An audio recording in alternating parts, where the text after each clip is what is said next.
The vice presidential debate has been pushed back to April 30, while the last presidential debate will be held on May 1st.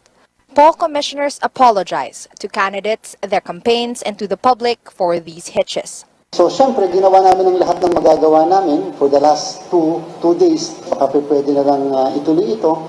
But as of last night and as of this morning, unfortunately, ay mukhang wala pang tamang direksyon doon sa pag-aayos. The kapisanan ng mga broadcaster ng Pilipinas has stepped in as COMELEC's new hosts of the Pilipinas Debates 2022. Details are still being ironed out, including the venue.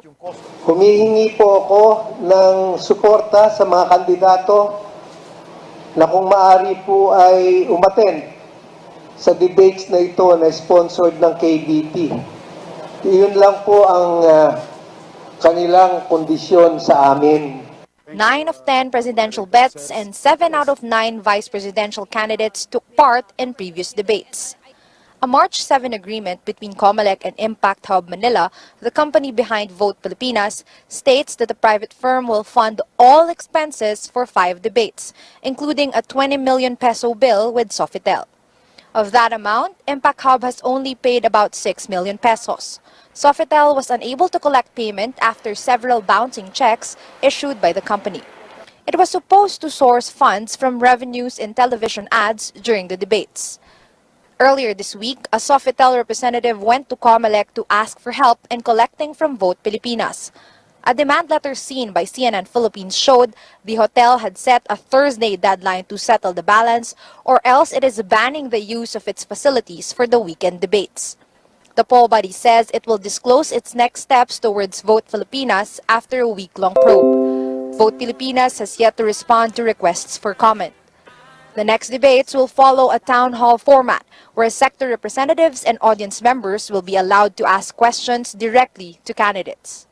Melissa Lopez, CNN Philippines.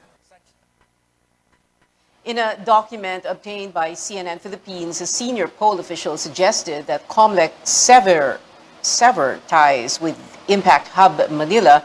The commissioner said the poll body should rescind its contract with the events company.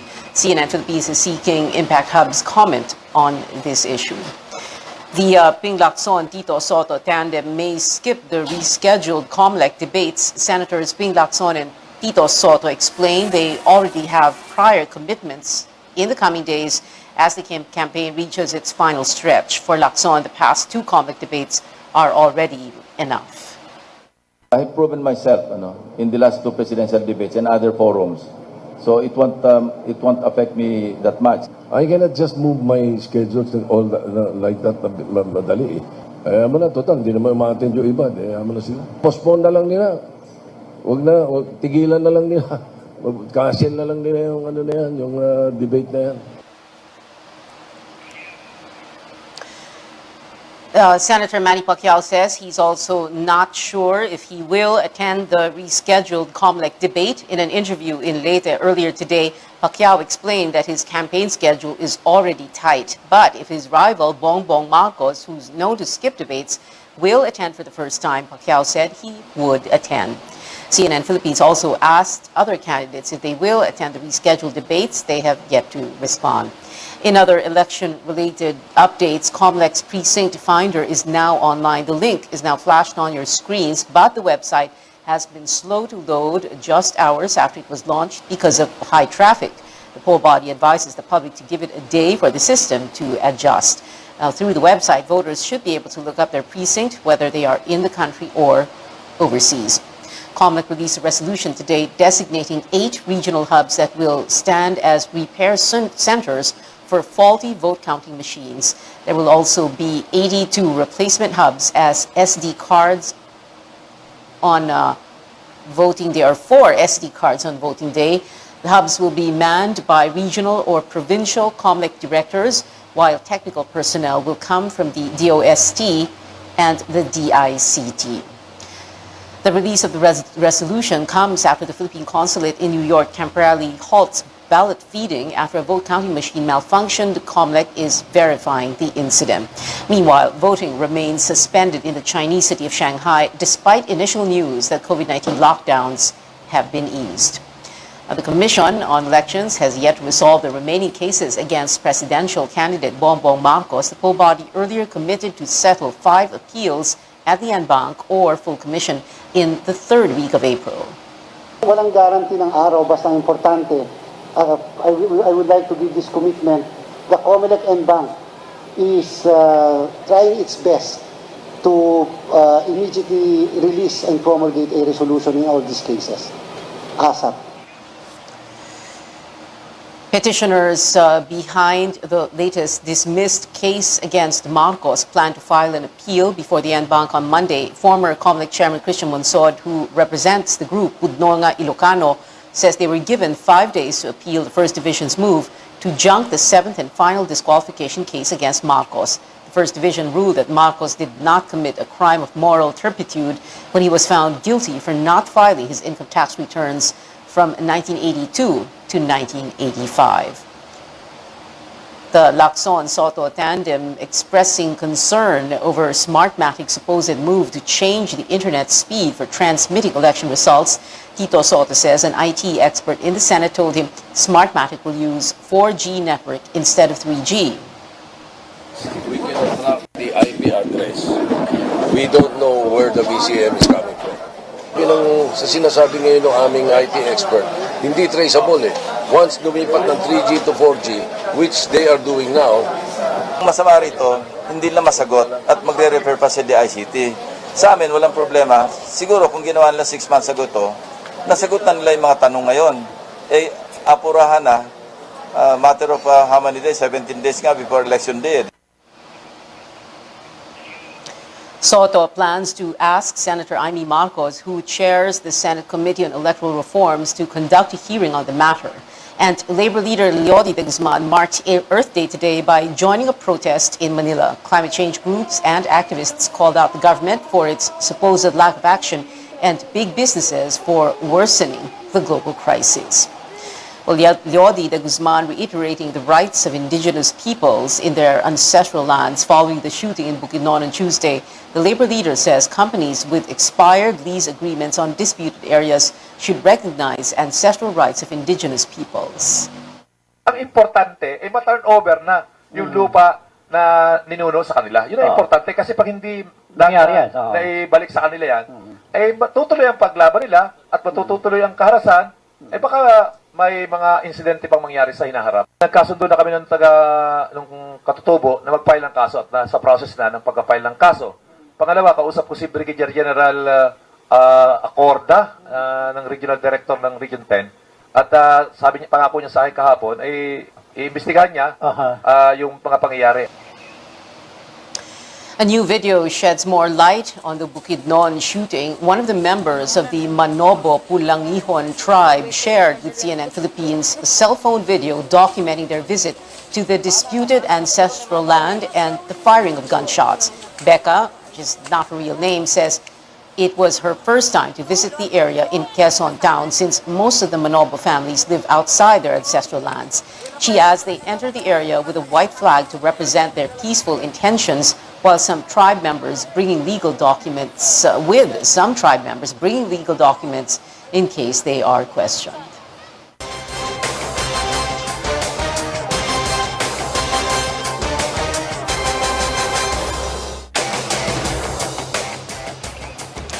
The shooting in Bukidnon during a meeting of the Manobo tribe puts the struggles of indigenous peoples front and center. For years, these tribal communities have faced violence and intimidation for promoting and protecting their decades-old rights. Our George Gilas takes us to Agusan del Sur, where ethnic minorities cannot claim what is theirs.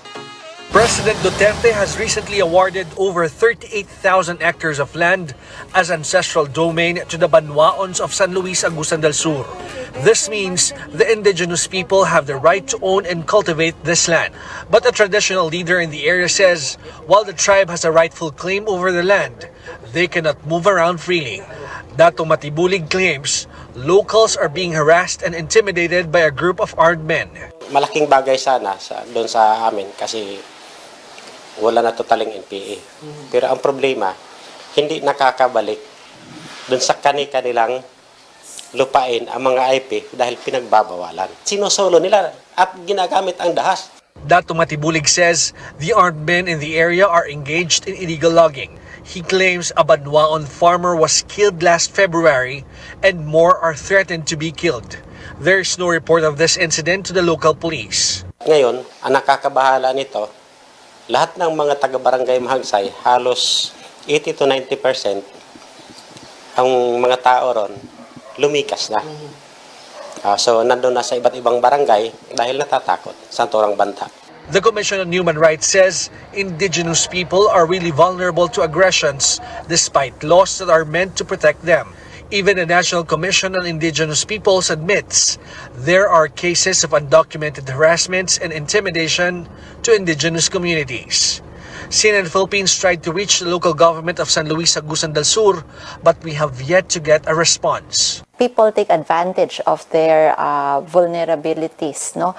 And one of the issues that confront them talaga is the land grabbing. Unfortunately, because of developmental aggression, marami din po talagang undocumented na nangyayaring ganito kasi ang kaugalian ng mga IT communities ko minsan, they are resilient.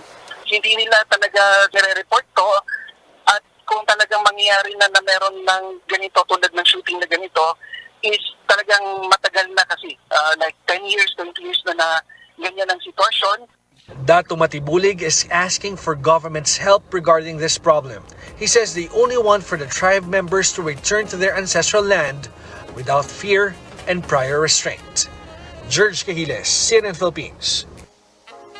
Straight ahead on Newsnight, is it time to allow more travelers in Boracay? Environment officials are reviewing the tourist cap in the world-class island. And some good news for fans of K-pop sensation 17. Details after the break.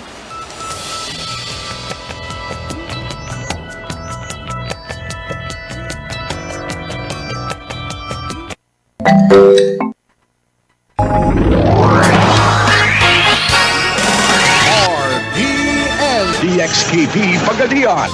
Ang inyong Radyo Ronda. RPN. RPN.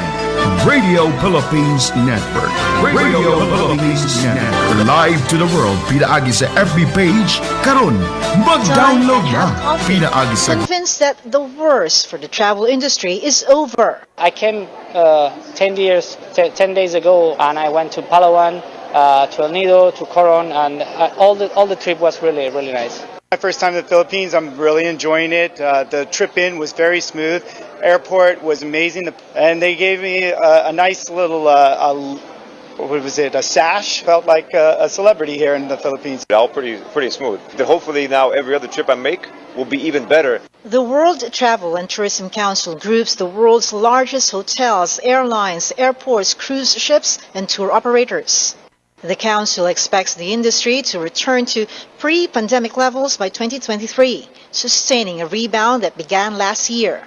And with it, the return of 126 million jobs, with the Asia-Pacific region getting the largest share. 77 million, just over 60%, are going to be in Asia-Pacific, which is incredible. And we forecast that travel and tourism's contribution to the economy will grow at an average annual rate of 8.5%. So that's obviously higher than it is globally. The way forward is to make international travel seamless. Council leaders are talking Asia-Pacific ministers into it. A global health passport that's simple, digital, and recognized across borders. The European Union has it, but Asia still is a work in progress. If you travel to Thailand, the system is different from the Philippines, which is different from Cambodia. So they are actually, within Asia-Pac, looking at trying to coordinate at a ministerial level, and we will call on the US to please relax all remaining restrictions. Australia has a system, the US has a system, India has a system. Those are the really big, and China. We start first with the ASEAN, maybe Southeast Asia, smaller, to see how we can all unify our health protocols. But actually, more importantly, is to... Sun out. The hardest part is going to be convincing different governments. It would be nice to be able to use your phone to just show the same form. Industry data show there were about 3.9 billion people hunkered down at home during the great lockdown. So there's pent-up demand. The industry wants to prepare the red carpet for them and less red tape. Lois Calderon, CNN, Philippines.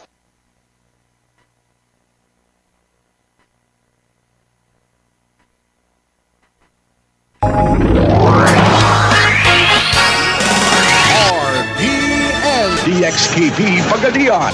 Ang inyong Radyo Ronda. RPN. RPN.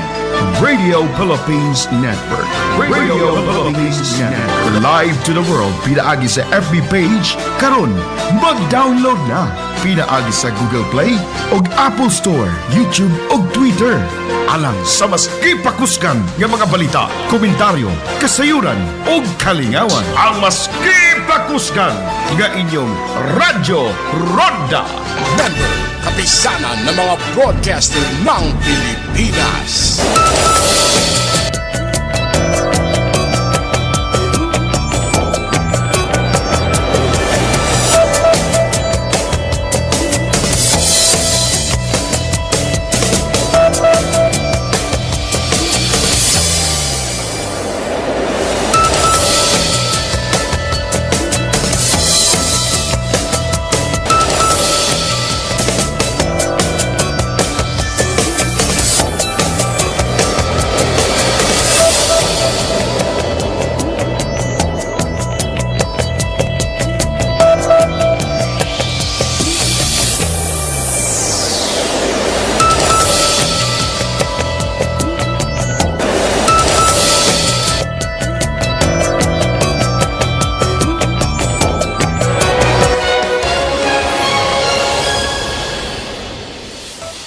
Welcome back to Newsnight.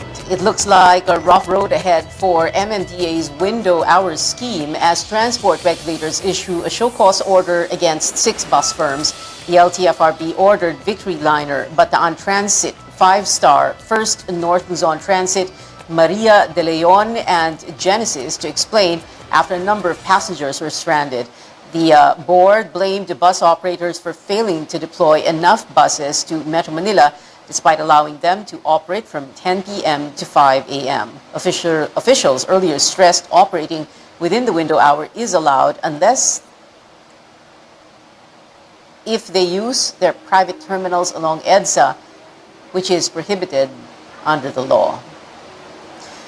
Well, how is the riding public coping with the struggles of commuting in and out of Metro Manila? Let's head on to a major bus terminal in Bocaue, Bulacan. Our Tristan Nadalo joins us live from there. Tristan, what do commuters say?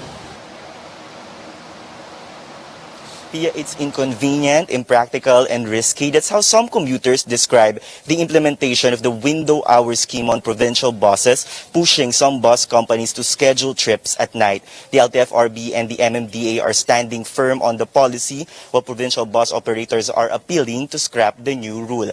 Now caught in the middle of this experimental policy, the riding public. Stranded in different bus terminals in Metro Manila, many passengers endure long hours of waiting to board the bus back to their provinces. Bus operators expect an influx of travelers this weekend amid their limited operations. Ay iba, nagsasakay na sa ibang sasakyan eh. Kung malit ang pera mo, hindi ka makakasakay. Nabigla ako ngayon. Hanggang 5:30 ang biyahe from Cubao to Tayug. Ngayon, nag-iba pala. So, sorry na lang ako. Hindi po siya convenient, unlike dati, na tuloy-tuloy. Ngayon po kasi parang ang nangyayari, parang pipila tapos maghihintay ng ilang oras bago makasakay. The current policy prohibits provincial buses from using their private terminals from 10 in the evening to 5 in the morning. But the LTFRB clarifies this does not mean buses can only schedule trips at night. Buses with special permit given by the LTFRB can still continue to operate beyond window hours, but they have to drop their passengers in specific integrated terminals where city buses can ferry their passengers. These terminals are the North Luzon Express Terminal or NLET in Bocaue, Bulacan, and the Parañaque Integrated Terminal Exchange or PITX. But not all provincial buses have this special permit. Kami na paumanhin dahil maraming naapektuhan. Mas maganda sana kung wala ng window hours, payagan na kami makabiyahe kasi alert level 1 naman, pinapayagan na ng IATF. Following confusion on the implementation of the window hour scheme, the MMDA is bent on implementing the policy to continue what it calls the experiment. The agency adds there are no talks yet whether there is a need to adjust the window hours for provincial buses. Really, the LTFRB wants to experiment on the 10 p.m. to 5 a.m. area first and see how it develops. But however, it doesn't mean that changes will not be made anytime if found necessary. The LTFRB points the blame on bus operators for misinterpreting the policy. It says there's no justification of adding burden to the commuting public. Iniipit lang naman talaga ng mga provincial bus operators, ang government regulators. They have made thousands of passengers suffer. We will hold them accountable. A lawmaker slams the bus policy, saying this could potentially increase the risk of a COVID-19 surge. Senior Citizen Party List Representative Ompong Ordanes adds the provincial bus policy shows a lack of compassion to travelers. We're currently here at the North Luzon Express Terminal or NLET in Bukawi, Bulacan. So far, we've seen fewer buses and passengers arriving here, unlike what we've seen in Metro Manila bus terminals, which are filled with passengers wanting to go back to their home provinces. Back to you, Pia. Tristan, what are the alternatives for commuters since the government has yet to lift this window hour scheme? Some commuters are availing the offers of colorum vans and vehicles. Others are looking for carpool services online. But we have to remember that these are more expensive compared to regular bus fares. Plus, there's also this issue of commuters or commuter safety when they avail these services. Back to you, Pia. Tristan Nadalo there joining us live from Bulacan. The government will begin administering second COVID-19 booster shots nationwide on April 25th, but only for adults with existing illnesses.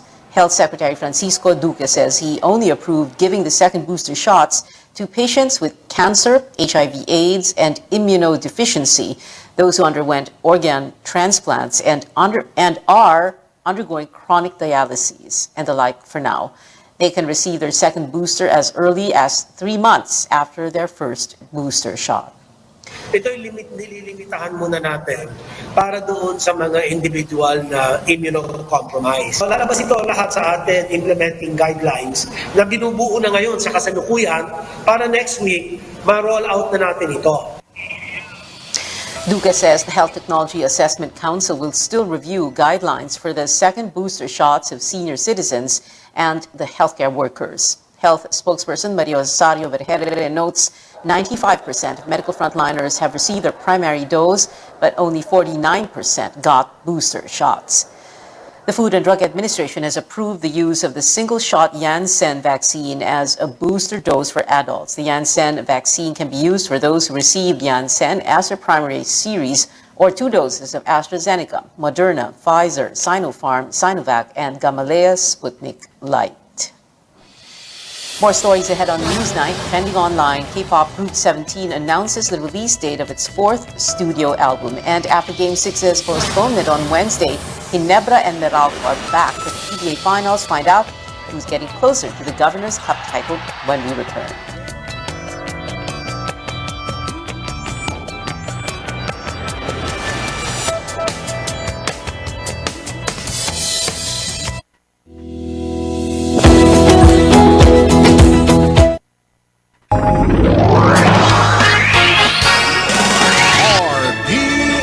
DXKP Pagadian, ang inyong Radyo Ronda RPN. RPN, Radio Philippines Network.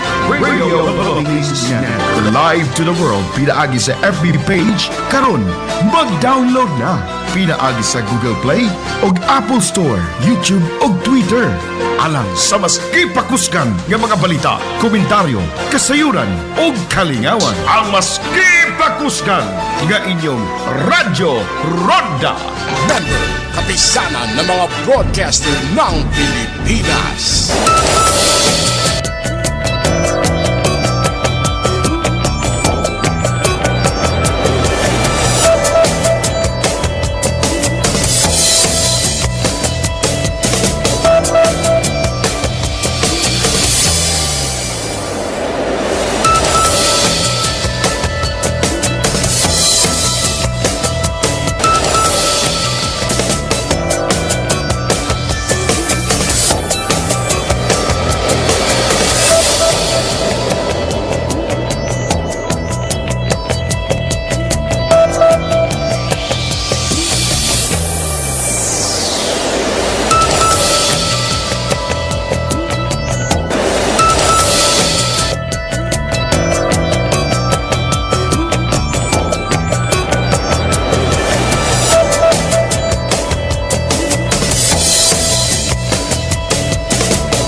Welcome back to CNN Philippines. Good news for fans of K-pop sensation 17. The boy group's fourth studio album is coming very soon. Face the Sun arrives May 27th. This will include 17's first English single, Darling.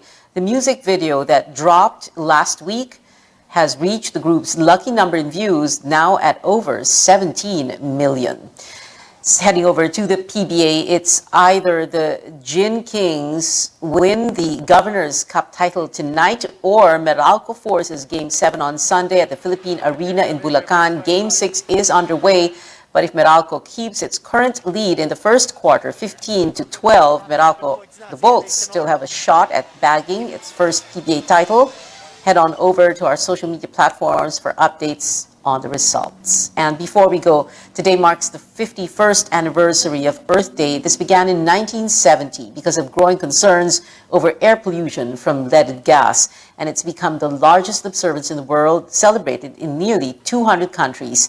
Today you can honor our big green planet in your own way, whether it be through simple gardening or recycling. Happy Earth Day to everyone. And that is it for tonight. Join me again on news.ph at 7 p.m. I'm Pio Ontiveros for Newsnight, where we go above and beyond the headlines.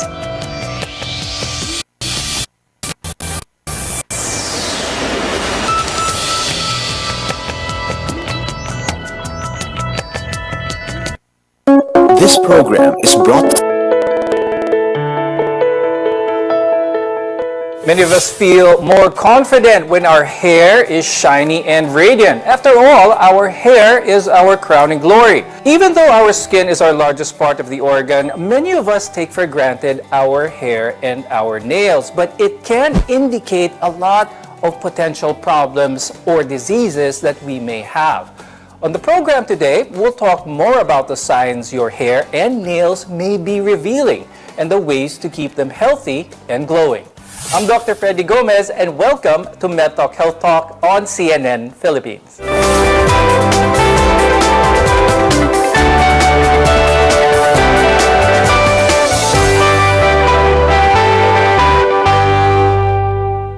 From falling hair to brittle nails, it's vital to know what these body parts are telling you in order to address the underlying problems. Let's welcome our guests for today. With us is Dr. Claudine Yap Silva. She's the head of Dermatopathology Unit at the Medical City and the chair of the Philippine Dermatological Society Hair and Nails Subspecialty Core Group. Also with us is Dr. Maria Rica Malyari. She's the head of the hair unit in the Dermatology Center of the St. Luke's Medical Center in Quezon City.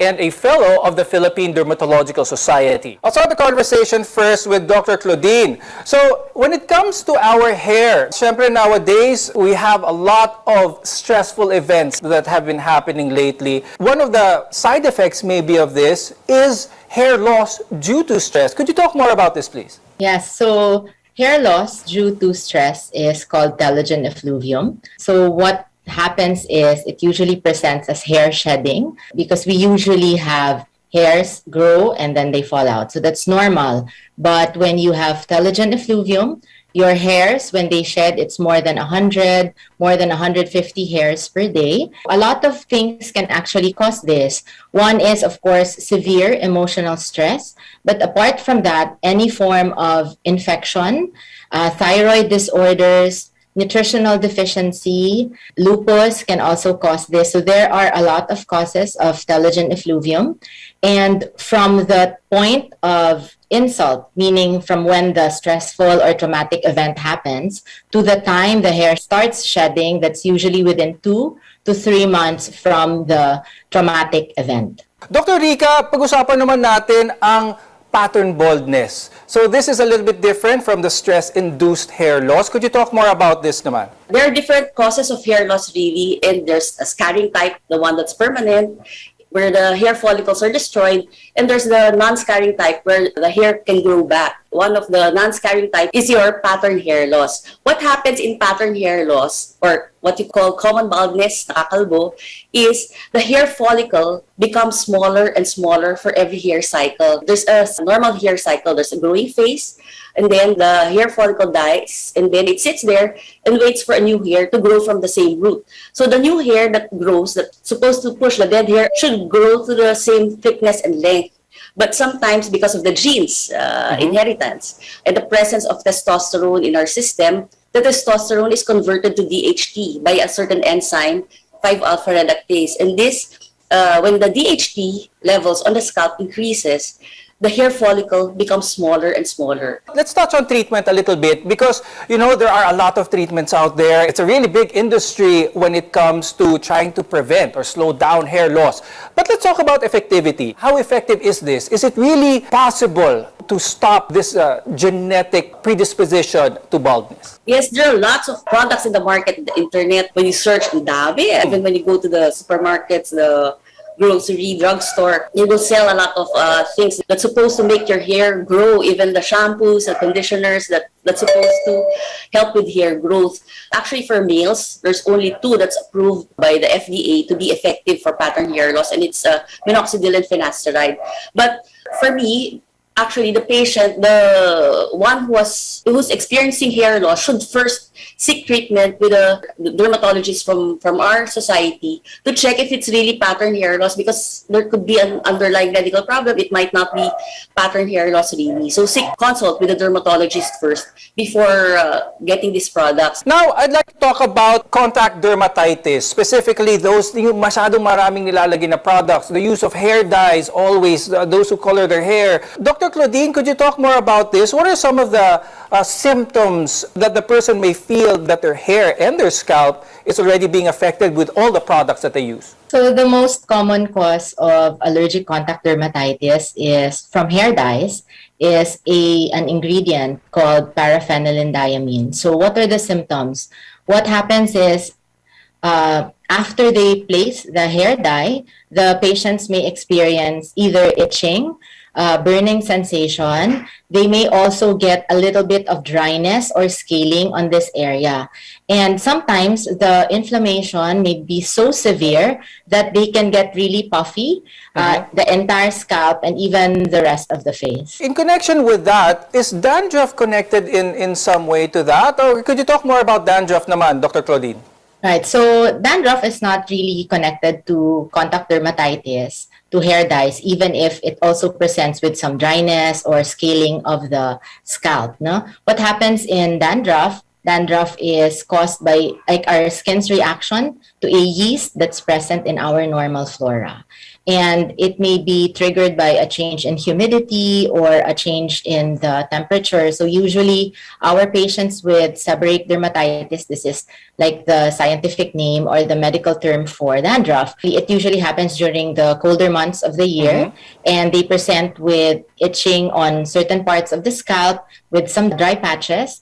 And you can also have this on areas of the face. So for example, the eyebrows, the in between the eyebrow area, the sides of the nose, even the upper cheeks. You can have this on the ears. On the body, you can have it on the upper chest and upper back. We'll talk more about ways to restore the look and feel of our hair later on in the show. But coming up, our nails and what they might be telling us. So stay with us. You're watching Med Talk Health Talk.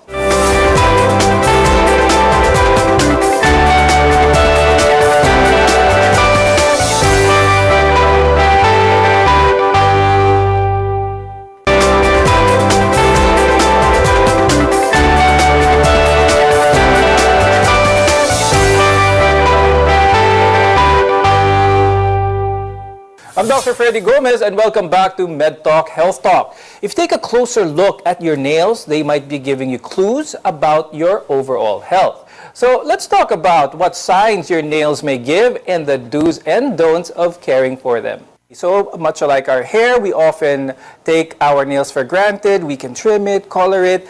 But are there underlying symptoms that they can reveal? Dr. Rica, when it comes to our nails, are they made of the same material as our hair? What's the connection between the two? Actually, the hair and nails are made out of keratin, so it's very thick. The nails are there to protect the skin because a lot of the fingernails and on the fingers and the toes, there are a lot of nerve endings, and the nails are there to protect it. That's why when in certain times when you hit your toe or your finger, it's so painful because there are nerve endings there. So the nails are there to protect your fingers and the toes. And sometimes when you get problems with, like, if you go on a diet, you lose your hair, and you find changes also in your nails that show that there's some deficiency in your body, like vitamins or mineral deficiency. When it comes to vitamin deficiency or other systems in the body, how can they show up in the nails? What will our nails look like kapag, let's say, may problema tayo with our circulation, with our heart? Sometimes when you have first biotin deficiency, the nails become brittle. So they're soft, the tips are a little bit broken off easily. When you have your iron deficiency, it becomes spoon-shaped. The curvature is not there anymore. It becomes flattened. And there are times also when you have the telogen effluvium that was mentioned by Dr. Claudine earlier, where you shed your hair. Sometimes the nails also develop lines. On the particular time that you develop the hair fall, when the stress was induced, the stressful event like getting sick with COVID, hair falls, and then the nails also develop a line. You find a line there under your nail, a transverse line, that will actually coincide with the time that you had COVID. So they're more or less related. Now, Dr. Claudine, when it comes to our nails, of course, we want to make sure that there are no infections here, nothing of that sort. But when it comes to fungal nail infections, could you talk more about this? And is this an easy condition to treat? So fungal nail infection is also known as onychomycosis. And this usually arises in patients who are immunodeficient, and particularly in the elderly and patients who also are experiencing some states of immunodeficiency. So what happens is the nails will look roughened, and you will see like some scaling or some debris underneath the nails.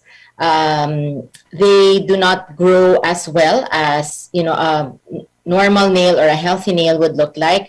They usually arise on the toenails first, and you may have it on the fingernails afterwards. Now, a common habit that might be causing damage is nail biting, because about half of the kids and teens bite their nails, and many carry them over to adulthood as well. Dr. Claudine, why do some people nail bite, and how does it affect our nails? Yes. So nail biting may be a cause of secondary to emotional or mental stress.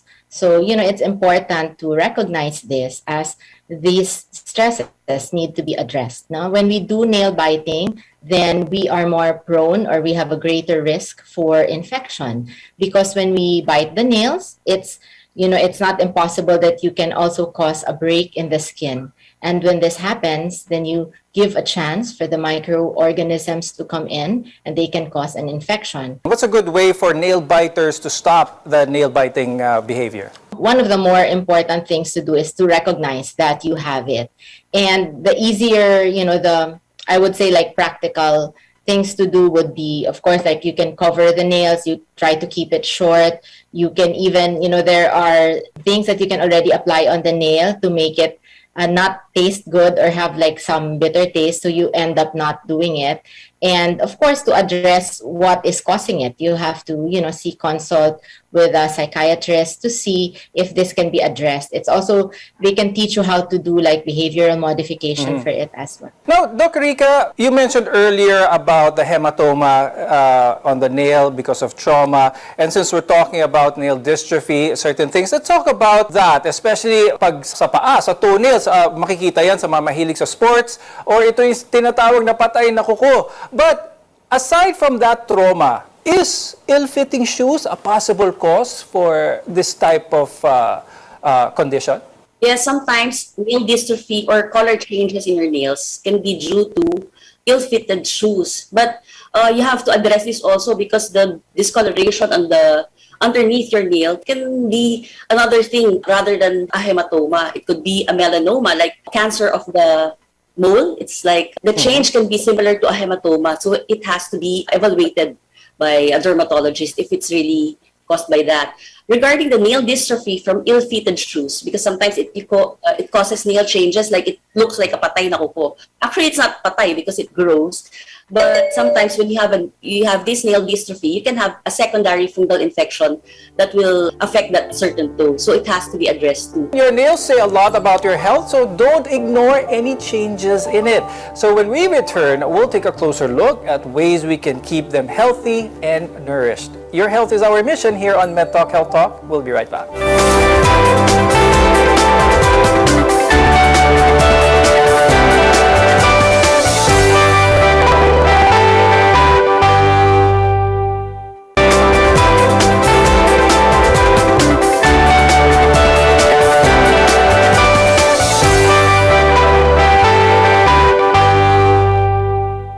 I'm Dr. Freddy Gomez, and this is MedTalk Health Talk, where caring is our calling. Hair and nails can tell you a lot about a person's appearance, but they also play a part in keeping us healthy as well as safe.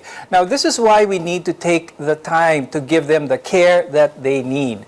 So for both our hair and nails, we need to be extremely careful with the products we use and how we take care of them. So starting with our hair and how to take good care of our hair, Doc Rica, what's a tried and tested way to keep our hair healthy and strong? First, actually, you have to eat a balanced diet, because there are some people who go on different kinds of diets nowadays, and it may cause deficiencies. So it's better to eat a balanced diet. Probably eat a little of everything, like your vitamins and minerals are very important. Number two is using the right shampoo and conditioner for you, because there are some who have curly hair, so you have to use a conditioner that has more conditioners and a shampoo that's good for curly hair. For also for oily hair, when you do procedures, like you have procedures done like your rebonding, perming, waving, straightening, you have to do it less frequently, as much as possible, 6 months, as far as 6 months apart before you do another one. If there's any problem, do not self-medicate. Actually, you have to consult with a PDS dermatologist to assess what's causing it, because there might be another problem that has to be taken into consideration and treated. When it comes to our hair, Dr. Rica, is there an ingredient that our viewers must absolutely avoid? A chemical, an ingredient that they should look out for, whether it be in hair dyes, shampoos, or conditioners? Usually, as a shampoos, they always talk about the sodium lauryl sulfate because it's harsh. Shampoos are there kasi to remove the sebum and dirt on your scalp and hair. And sometimes when these shampoos that contain SLS, they strip your hair of the oils and the sebum that's supposed to moisturize the hair shaft. So nagkakaroon ng brittle hair if you use these shampoos with sodium lauryl sulfate. But there are cases that you need to use these shampoos when it's so dirty. So you can use that first and then later on avoid shampoos with SLS.